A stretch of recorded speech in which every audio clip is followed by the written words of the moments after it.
Verano de 1947. El oficial Philip Corso está de servicio en la base militar de Fort Riley, Kansas, cuando en una misión de patrulla encuentra algo que cuestiona los fundamentos de la historia. Corso era militar de carrera, un oficial muy respetado en los servicios de inteligencia, con capacidad de decisión en caso de guerra. Pero juró que en un edificio abandonado dentro de un cajón de embalaje se guardaba el cuerpo de un ser de otro planeta. Corso publicaría esta y otras revelaciones en un libro llamado El día después de Roswell, que se convertiría en un bestseller tras su publicación en 1997. 5 coroneles acudieron a una sesión de firma de libros y confirmaron que todo lo que mi padre había escrito era correcto. Corso murió en 1998. Pero los datos que reveló en su libro siguen suscitando polémica. A continuación, trataremos de analizar su carrera militar y sus sorprendentes declaraciones acerca de los ovnis.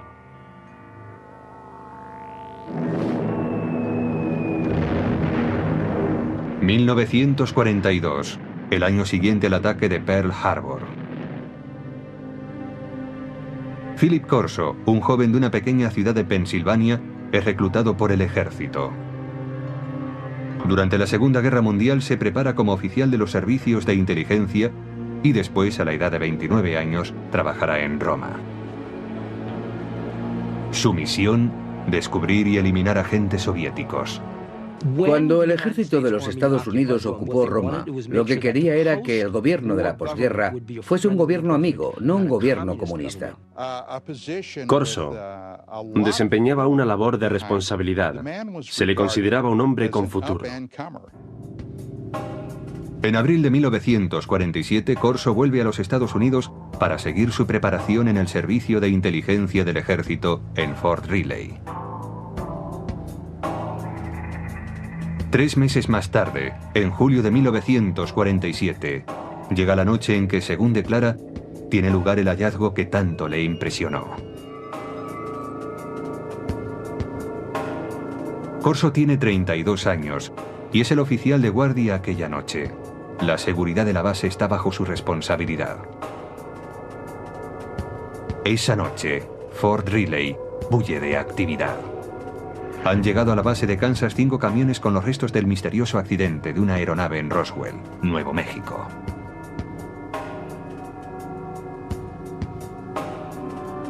Corso, como oficial de inteligencia, está intrigado por el cargamento. Y hacia las 11 de la noche, entra en el edificio donde se ha dejado la carga. Un policía militar le confiesa que ha mirado en uno de los cajones que formaba parte del cargamento y que no puede describir lo que ha visto. Entonces Corso decide mirar también. Y descubre una especie de ataúdes. Son pequeños, como ataúdes para niños. Intrigado, levanta la tapa de uno de ellos. It looked like a thin body and a humanoid with a sort of a big head on it and eyes, but not too long, and not the shape of it was not as wide, as I say, as our bodies are. Corso dice que aquel fue su primer encuentro con extraterrestres, pero que no sería el último, ni el más significativo. Más tarde, le serían confiados expedientes secretos y objetos de origen extraterrestre. Estos últimos, según él, provocarían una revolución tecnológica. Pero en 1947 acababa de empezar esta historia.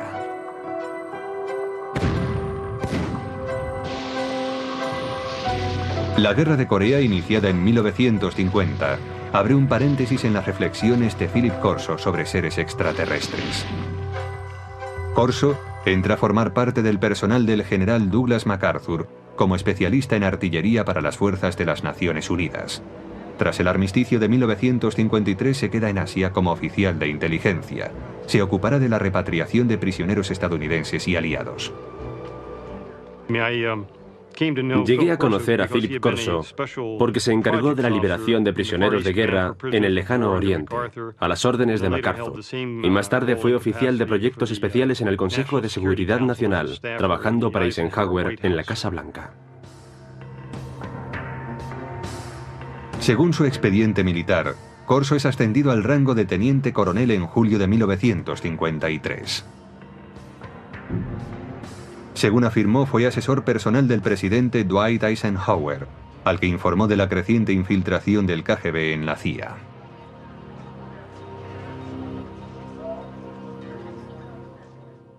Y Corso se quejaba de esto ante Eisenhower en el Consejo de Seguridad Nacional.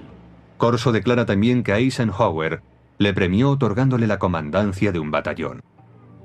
Los archivos militares confirman que fue nombrado comandante de un batallón de artillería en el campo de misiles de Red Canyon.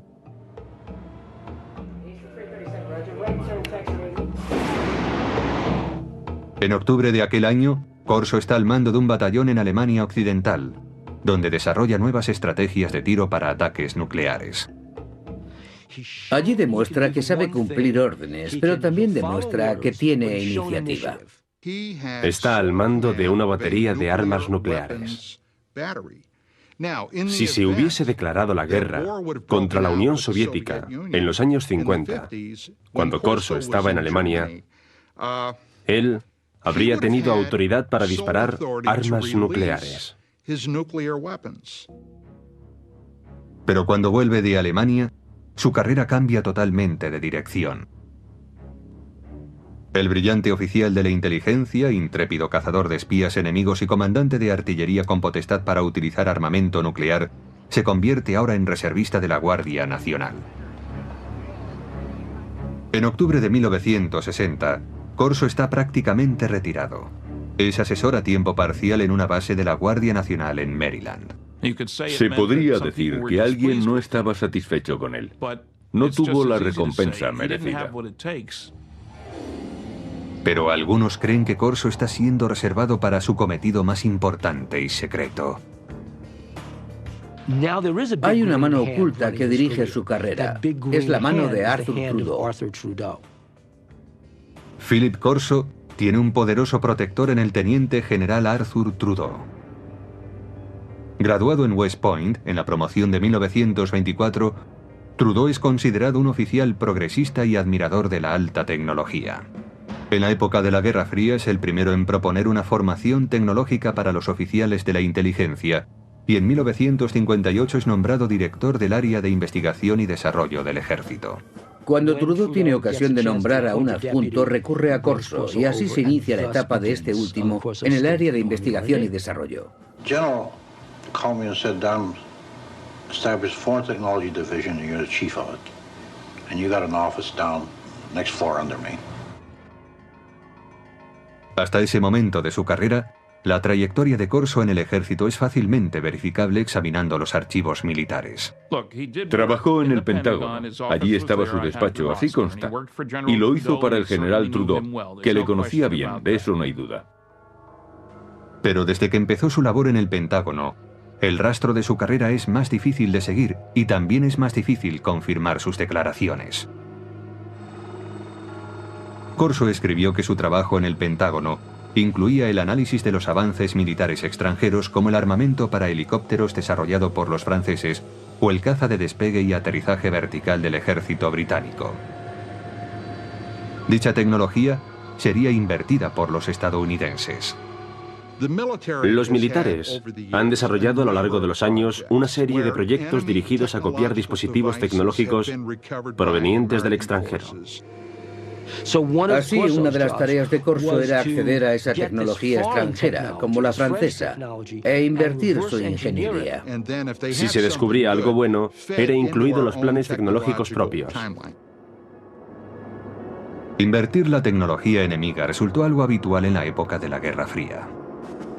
Los soviéticos utilizaron los aviones Sabor capturados de los norteamericanos para invertir su tecnología, y los Estados Unidos utilizaron los MiGs capturados para invertir la ingeniería soviética. La tarea de Corso implicaba estudiar la tecnología extranjera, pero su trabajo cambiaría pronto. Poco después del 20 de julio de 1961, dice Corso, el general Trudeau le llama a su despacho y le adjudica una labor sorprendente: examinar la tecnología de la nave extraterrestre que se estrelló en Roswell, Nuevo México, en 1947.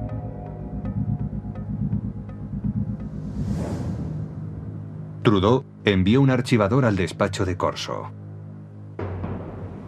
Según este, el archivador guardaba pruebas de diferentes visitas de extraterrestres a la Tierra, así como de su tecnología que afirmaba sería utilizada para desarrollar la nuestra.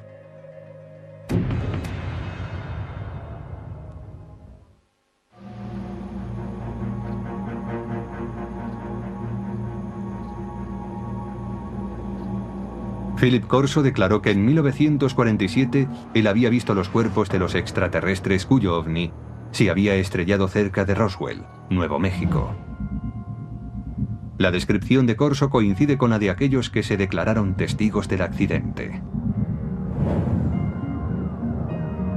Los alienígenas, según estos testigos, eran 4 pequeños seres humanoides, con manos de 4 dedos, piernas delgadas, una cabeza excesivamente grande y ojos en forma de almendra.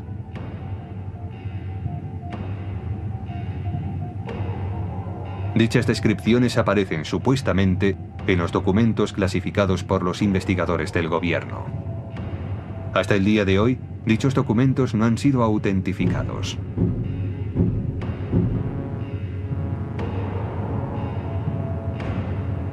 Corso insiste en que él nunca habló con nadie sobre lo que vio en Fort Riley. Pero en el verano de 1961, el entonces teniente coronel de 46 años es destinado a un proyecto del Pentágono que le obligará a recordar esa experiencia. Fue nombrado jefe de investigación y desarrollo del ejército, con oficina en el Pentágono.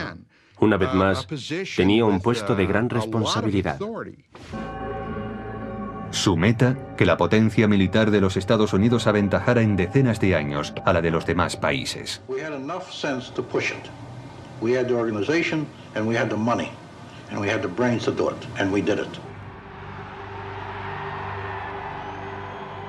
Durante la época de la Guerra Fría, dice Corso, preocupaba mucho al gobierno que los rusos llegasen a tener acceso a los materiales extraterrestres o, lo que era aún peor, que los alienígenas utilizaran su superior tecnología para invadir la Tierra.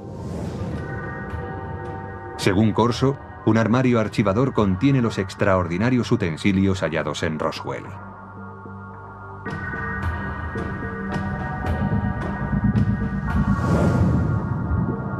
Un trozo de traje metálico superresistente.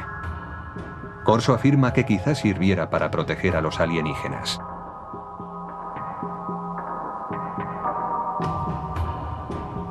Un tubo que parece lanzar una potente luz roja. El teniente coronel piensa que podría ser un instrumento quirúrgico o un arma. Una corona para la cabeza que, según los informes militares, podría haberse usado para transmitir pensamientos o para guiar la nave espacial.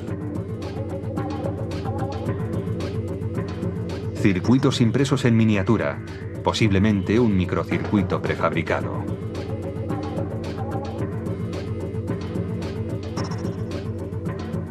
Un cable flexible que podría haber transmitido luz. Y una lente para ver en la oscuridad, supuestamente extraída del ojo de un extraterrestre. Para identificar tan extraños objetos, Corso declara haber estudiado con detalle documentos clasificados del gobierno referentes a la tecnología extraterrestre supuestamente encontrados en Roswell. Según dichos informes, algunos de los más destacados científicos del mundo, hombres como Werner von Braun y J. Robert Oppenheimer, accedieron al lugar del accidente en Roswell. Corso dice que el teniente general Trudeau le autorizó a confeccionar la lista de hombres que incluiría en su equipo. You will put on that team anybody that you want. Engineers, scientists, and even I told the Germans. Told them I'll take a couple of Germans too, in addition to the US scientists. Basándose en la cuidadosa lectura de los informes Roswell, Corso declara haber desarrollado su propia teoría sobre cómo podría funcionar la nave extraterrestre. Lo que decía Corso era que la nave no era un platillo volante. No vino volando, sino que lo hizo saltando en el tiempo. Decía que eso era todo lo que sabía, que había una especie de onda alrededor de la nave, que hacía suponer que se trataba no de una nave espacial, sino de una máquina del tiempo. Y la razón es que para recorrer tan enormes distancias, tenía que abandonar lo que nosotros conocemos en física como un continuum espacio-tiempo, desprenderse de eso y aparecer repentinamente en otro lugar. En las notas personales de Corso hay dibujos que detallan sus conceptos. Corso especula con que la nave extraterrestre fuese manejada mentalmente por un mecanismo encajado en el cráneo del alienígena. Parece que si se gira la corona en torno al cráneo del alienígena, las tomas electromagnéticas encajarían con determinadas partes de su cerebro. Una vez concluida la investigación, Corso decide que está preparado para ir más allá. Su aplicación. La tecnología extraterrestre que, según él, procede de Roswell, es mostrada a determinadas firmas para su desarrollo. Traten de imaginar qué sucedería si una nave espacial se estrellase contra la Tierra y en ella hubiese un fabuloso dispositivo tecnológico y alguien como Corso entregara ese material a unos laboratorios de investigación diciendo: averiguad cómo funciona esto. El resultado, sostiene Corso, fue el replanteamiento de todos los avances tecnológicos producidos hasta entonces.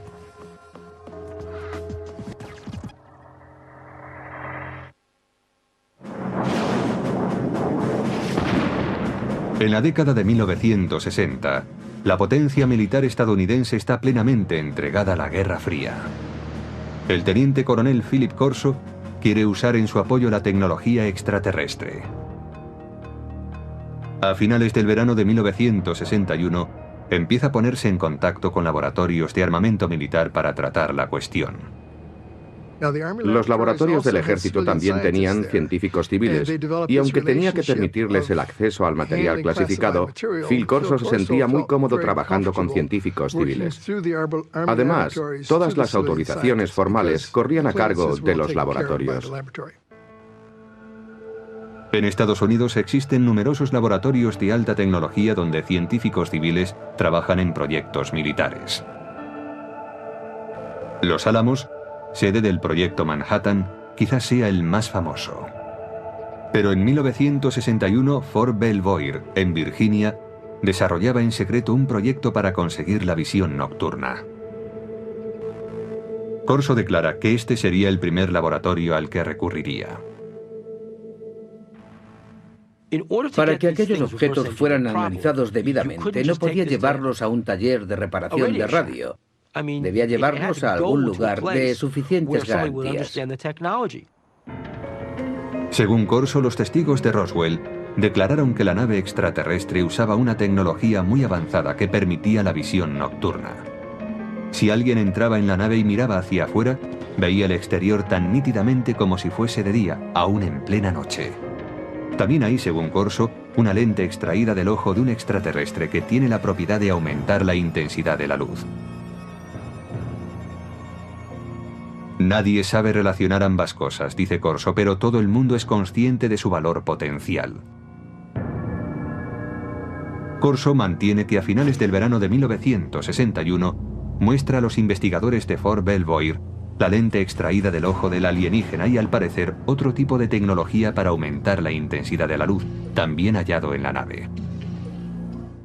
Este es el tipo de tecnología que, aunque parece ser que ya se había empezado a desarrollar durante la Segunda Guerra Mundial, realmente avanzó en progresión geométrica en años posteriores.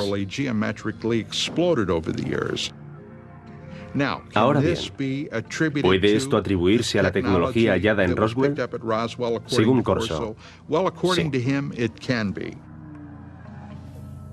Corso dice que no pudo desarrollarse el mecanismo de control mental. Su teoría era que solo podía funcionar con el cerebro de un extraterrestre.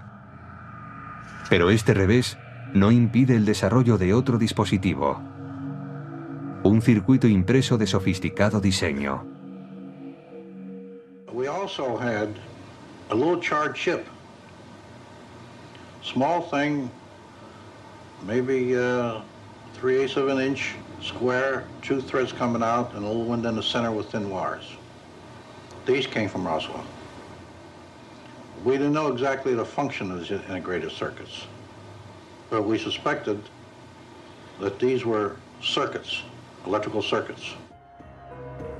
Corso afirma que llevó el objeto a los laboratorios Bell, que habían desarrollado el transistor 14 años antes. Dice que los científicos del laboratorio consiguieron analizar y más tarde reproducir el microchip extraterrestre.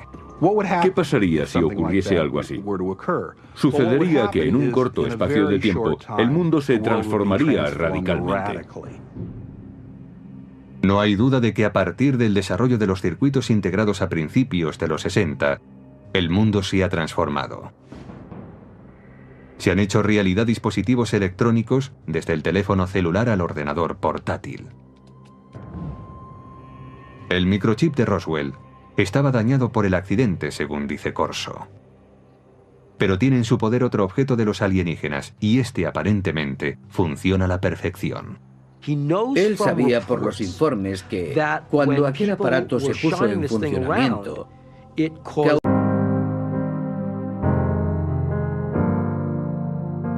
causó quemaduras sobre las superficies hacia las que fue enfocado.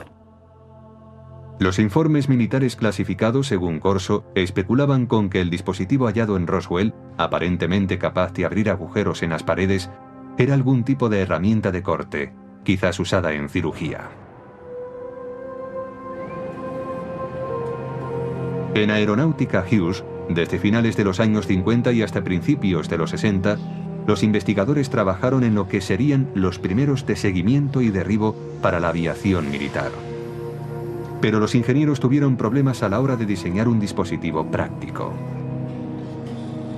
Esto fue así, dice Corso, hasta que él les mostró la extraña herramienta de origen alienígena. El proceso se aceleró después de los años 60 y 61, porque se inventaron nuevos métodos de fabricación de dispositivos láser. A medida que avanzaba la ciencia, avanzaba también la ingeniería. Según los informes, el archivador citado por Corso contiene otro tesoro encontrado en Roswell. It was glass tubes. And they emitted different color lights. And those were sent to Bell Laboratories. From that was one of the greatest advancements I think we have today came out in fiber optics. Muchos investigadores de ovnis mantienen la teoría de que la nave no tenía cables convencionales porque estaba dotada de cables de fibra óptica. Resulta que la transmisión de información mediante la luz era ya una tecnología conocida. Data de la época de uno de los pioneros del teléfono, Alexander Graham Bell, que hizo pruebas con un aparato que él llamó fotófono en 1880. Casi nadie ha oído hablar de él, pero muchos científicos de la época creían que el fotófono era un invento mucho más meritorio que el teléfono. El fotófono era una manera de transmitir la voz mediante un rayo de luz. La investigación instada por Corso determinó que la transmisión de datos por medio de la luz era inviable debido a que no se podía dirigir un rayo de luz con capacidad para desviarse al hallar un obstáculo. Pero Corso confiaba en que el dispositivo de Roswell podría contener la solución. Estudiaron aquella fibra de vidrio y vieron que la luz podía desviarse, es decir, podía trazar curvas. Llegaron a la conclusión de que aquello se debía al revestimiento del cable. Aquella era la clave para hacer funcionar la fibra óptica. Aunque el uso de la fibra óptica no se generalizó hasta los años 70, los investigadores de ovnis creen que el revestimiento del dispositivo extraterrestre, una capa externa que cubría la fibra conductora, es lo que posibilitó el avance de la fibra óptica en nuestro planeta. Corso también examina algunas fibras muy resistentes que, según los informes militares, proceden de los trajes de los alienígenas. The first thing of the fabric that amazed me was a thread that I couldn't cut with a razor blade. Just a thread. Corso ofrece en su libro una teoría referente a las fibras que componían el tejido de los trajes alienígenas. El cuerpo de los extraterrestres, posiblemente de materia más vulnerable, estaba protegido por la gran resistencia de un tejido que, en cierto modo, formaba un escudo. Y según Corso, no se vestían con él, sino que lo tejían a su alrededor. Es decir, lo hilaban como un capullo de seda. Corso se pregunta si estas fibras tan resistentes tendrían aplicación como material antibalas para ser usados por los cuerpos de seguridad y por el ejército. Corso asegura que el ejército intentó llevarlo a la Universidad de Colorado para tratar de fabricar dicho material. A mediados de la década de los 60 hubo grandes avances en cuanto a tejidos resistentes. Usaban la tecnología de los polímeros, el tipo de moléculas que, decía Corso, estaban presentes en el tejido extraterrestre.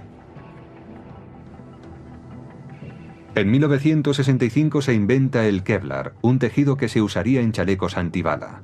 Una prueba más, según Corso, del impacto de la tecnología extraterrestre.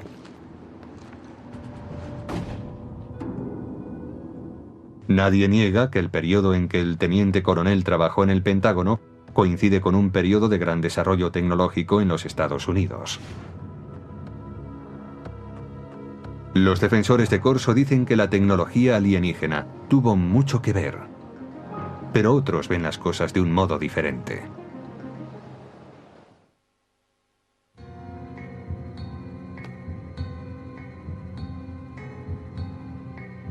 En su libro El día después de Roswell, el teniente coronel Philip Corso declara haber introducido la tecnología extraterrestre hallada tras el incidente de Nuevo México en la agenda de los militares estadounidenses. Pero otros afirman que los avances científicos de los años 60 no fueron obra de un héroe, ni se debieron a la ayuda extraterrestre. Resulta simpático pensar en un héroe que nos conduce a un mundo de avanzadas tecnologías adquiridas de platillos volantes. Pero después de trabajar en numerosos programas de investigación y desarrollo, puedo asegurar que no es esa la forma en la que avanza la tecnología. Por ejemplo, en un programa aeronáutico de propulsión nuclear, empleamos 3.500 personas, 1.100 de ellas eran ingenieros y científicos. Gastamos $100 millones al año. Esa es la clase de trabajo que se hace para desarrollar una nueva tecnología. Dice Corso que el uso del láser pasó de la teoría a la práctica después de que los científicos examinaran el objeto encontrado entre los restos del accidente de Roswell. Pero para los historiadores, eso es ciencia ficción. El láser es un buen ejemplo para aclarar que un invento no surge de la noche a la mañana. No se produce porque a un científico le llegue la inspiración, baje a su taller del sótano y 15 minutos después obtenga un rayo láser. En realidad, el estudio del láser empezó en 1951, cuando un físico de la Universidad de Columbia estaba dando un paseo por Washington. Aquel físico era Charles Townes. Me desperté pronto aquella mañana, preocupado por no haber llegado a ninguna conclusión. Después del desayuno salí a dar un paseo por el parque. De pronto pensé, un momento, podemos disponer de toda una colección de moléculas, todas ellas activadas con un exceso de energía. Me puse a hacer números y comprobé que podía hacer que aquello oscilara. Necesitó 2 años y $50.000 de subvenciones gubernamentales antes de presentar un prototipo de láser de microondas, aunque escasamente operativo. El primer dispositivo láser utilizaba microondas, no luz. La versión emisora de luz no estuvo operativa hasta 1960, 9 años después de que el profesor Townes iniciara sus investigaciones. En cuanto a la aportación de los alienígenas... No, los extraterrestres no tuvieron nada que ver con la tecnología del láser y en realidad yo tampoco. No creo que los extraterrestres nos hayan dado ninguna información. Mientras que el desarrollo del láser se produjo con lentitud, los circuitos integrados avanzaron rápidamente. Pero el mayor logro de los científicos vino mucho después de que Corso se jubilase.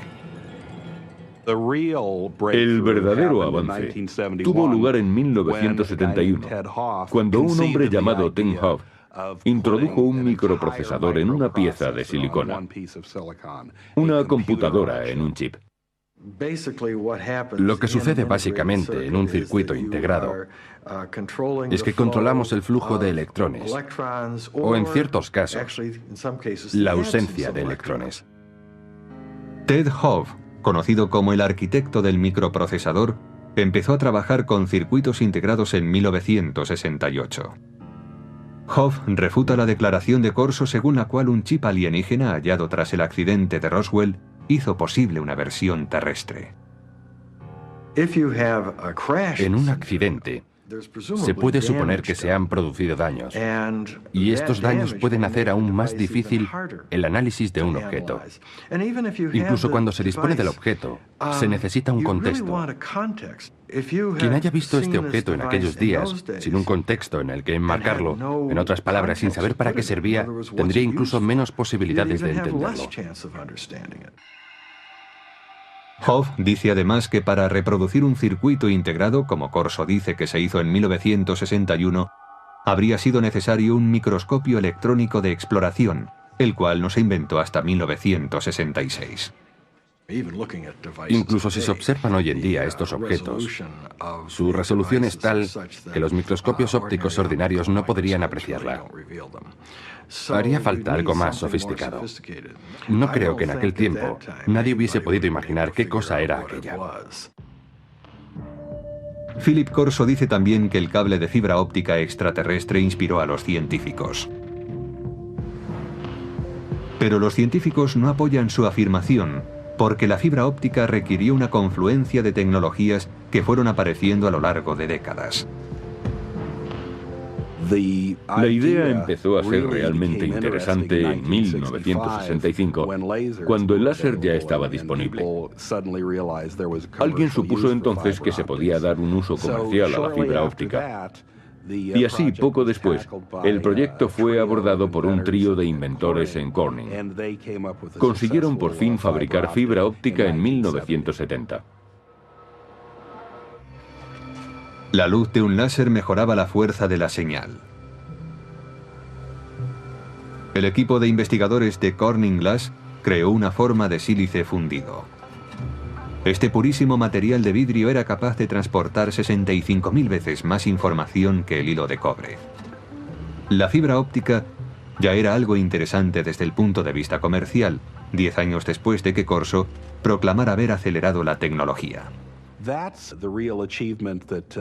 Ese fue el verdadero logro de Don Deck, Peter Schultz y Bob Maurer. Encontrar esa forma tan innovadora de fabricar vidrio. Corso declaró también que su secreto había inspirado un salto cuántico en la tecnología de la imagen. Pero los expertos afirman que la tecnología para convertir la noche en día también llevaba décadas desarrollándose. El proceso fue evolucionando paulatinamente.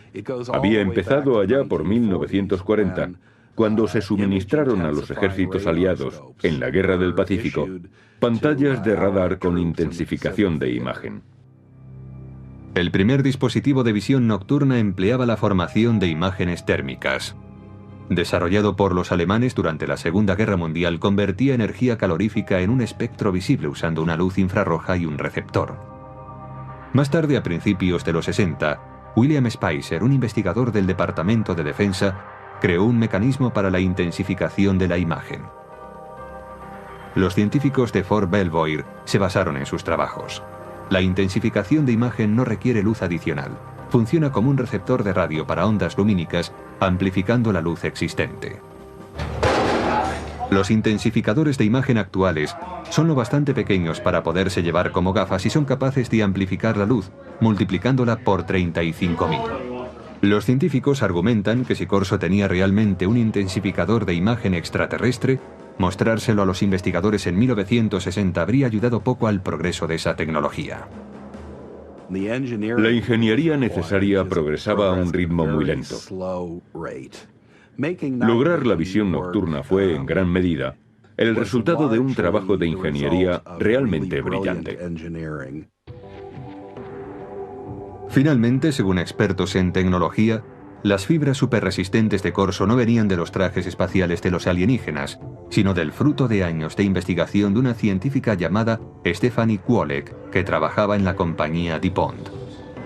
Ella consiguió enlazar cadenas de átomos en 1965. En 1971 el Kevlar ya estaba en el mercado.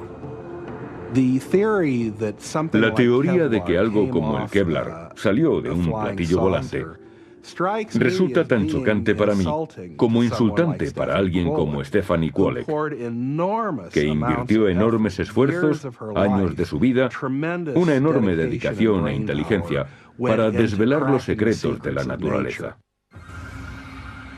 Además, algunos escépticos insisten en que el teniente coronel Corso sencillamente no tenía los conocimientos suficientes para promover un programa de ingeniería inversa. Leí algo que había escrito hace años y vi que aquello no era alta tecnología. Yo he trabajado para General Electric, Westinghouse, General Motors, TRV System, McDonnell Douglas y junto a muchos científicos. Yo mismo soy físico y no vi nada en los escritos de Corso que indicara que tenía los conocimientos, el talento, la formación para manejar un material como aquel y llevarlo a la industria.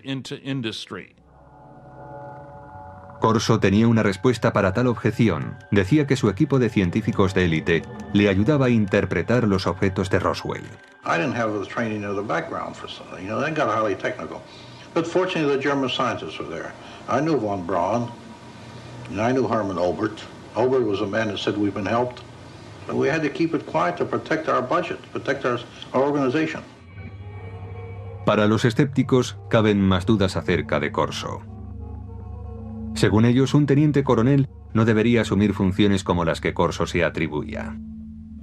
Creo que un indicio de su consideración dentro del ejército viene dado por el hecho de que nunca llegó a coronel, a pesar de sus muchos años de servicio. Pero otros apoyan las afirmaciones de Corso, en particular aquellos que dicen conocer el funcionamiento interno del ejército. En aquellos días, un teniente coronel tenía mucha más autoridad e importancia que ahora. Pero incluso hoy, hay tenientes coroneles que conocen mucho acerca de planes y operaciones importantes. Todos los científicos y militares con los que Corso dijo haber trabajado afirman que no había implicación extraterrestre en las tecnologías desarrolladas a partir de aquellos años. No existen documentos de ningún tipo que avalen las afirmaciones de Corso sobre ingeniería alienígena aplicada a la terrestre. Pero sus partidarios defienden que si no hay rastro de ningún documento, es por una razón.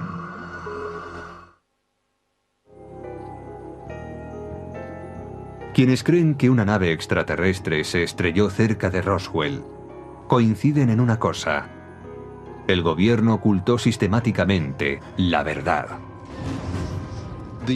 El gobierno de los Estados Unidos y otros gobiernos del mundo han ocultado pruebas para dar este asunto por concluido, pretendiendo así acabar con el misterio. Philip Corso alega que él también debía mantener en secreto su programa de ingeniería inversa. We couldn't discuss it. We made a decision. It cannot be discussed outside of us. We're doing good. We have the authority, we have the money for our R&D projects. Well, that's fine. Let's keep it that way. Let's not get mixed up in the murky area of whether they exist or not. En cuanto a la contribución de Corso a los avances de la ciencia, los escépticos dicen que la tecnología que él declara haber impulsado por aquella época ya estaba a punto de aparecer. Como prueba, aluden a la famosa corona de control mental, una tecnología extraterrestre que Corso reconoció que no pudo ser desarrollada. Hoy está en camino de convertirse en realidad sin su ayuda. Desde los años 70, los científicos han estado experimentando con las ondas cerebrales salidas del electroencefalógrafo para suministrar información y alterar el comportamiento. En la actualidad es posible usar juegos como este que informan a través de un electroencefalógrafo para aprender a controlar los estados del cerebro. Pero la tecnología del control mental ha avanzado más aún.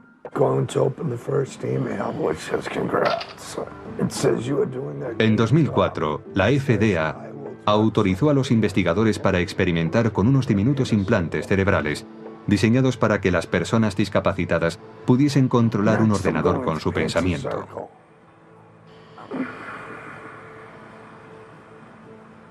Los investigadores de ovnis dicen que los supuestos ocultamientos del gobierno pueden oscurecer para siempre los hechos de Roswell.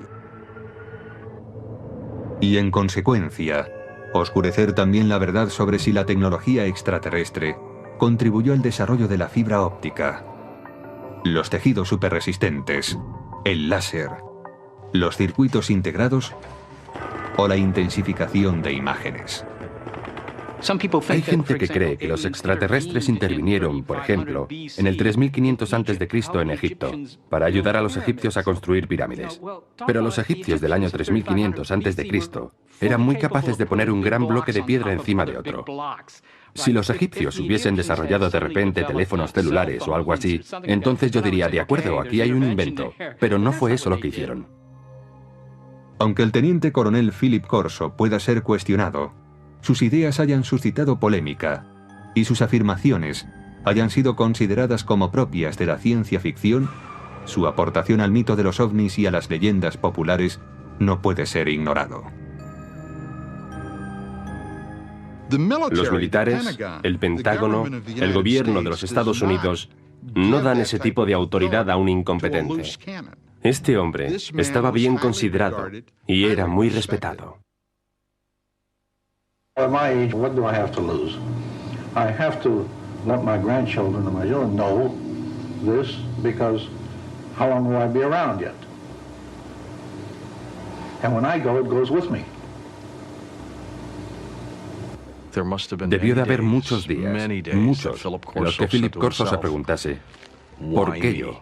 ¿Por qué tengo esta información? Yo creo que eso es algo que le atormentó durante muchos años. Es muy difícil guardar un secreto así para uno mismo.